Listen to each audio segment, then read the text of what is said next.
অন্নপূর্ণা ভান্ডার প্রকল্পের টাকা 17 আগস্ট মহিলাদের ব্যাংক অ্যাকাউন্টে ঢুকতে চলেছে। এই 17 আগস্ট প্রত্যেক মহিলার ব্যাংক অ্যাকাউন্টে এই অন্নপূর্ণা ভান্ডার প্রকল্পের 3,000 টাকা ঢুকবে না।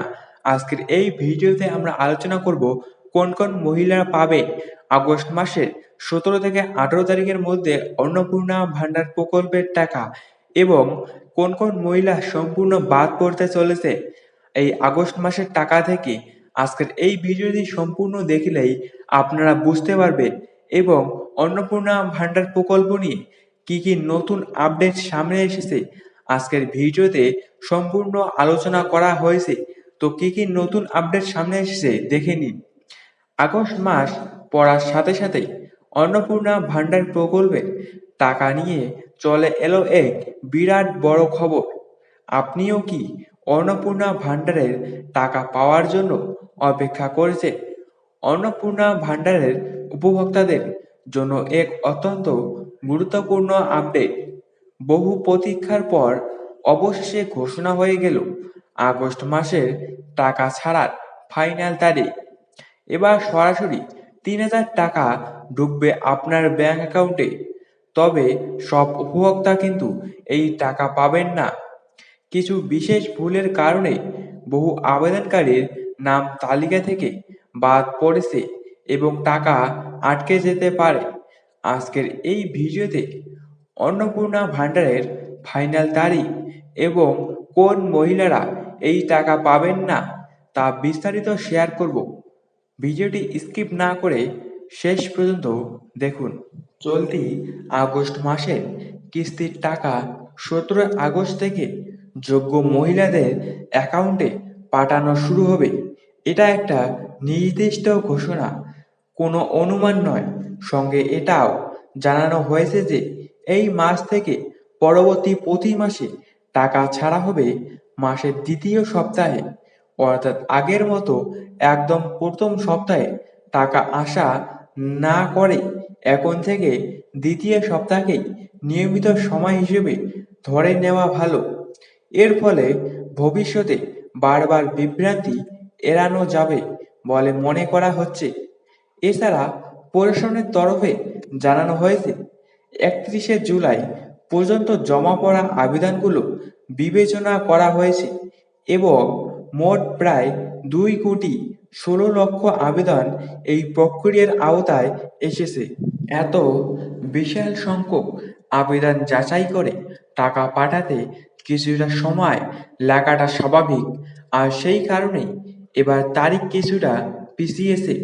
এছাড়া যারা 11 জুলাই থেকে 31শে জুলাইয়ের মধ্যে নতুন করে আবেদন করেছে তাদের ক্ষেত্রে টাকা ঢুকতে আর একটু বেশি সময় লাগতে পারে, কারণ তাদের আবেদনগুলো এখনো যাচাই প্রক্রিয়ার মধ্যে দিয়ে যাচ্ছে। তাই একদম নতুন আবেদনকারীরা ধৈর্য ধরুন। প্রক্রিয়া সম্পূর্ণ হলে টাকা ধাপে ধাপে ঢুকতে শুরু করবে। এবার আসি আজকের সবচেয়ে গুরুত্বপূর্ণ অংশে। কারা কারা এই অন্নপূর্ণা ভান্ডারের টাকা পাবেন না। সরকারি ঘোষণা অনুযায়ী এই তালিকাটা মন দিয়ে শুনুন, কারণ এখানেই বেশিরভাগ মানুষের প্রশ্নের উত্তর লুকিয়ে আছে। প্রথমত, যেসব মহিলারা নিয়মিত আয়কর দেন অর্থাৎ ইনকাম ট্যাক্স পেয়ার, তারা এই প্রকল্পের সুবিধা পাবেন না। এমনকি পরিবারের কেউ আয়কর দিলেও অনেক ক্ষেত্রে আবেদন বাতিল হতে পারে।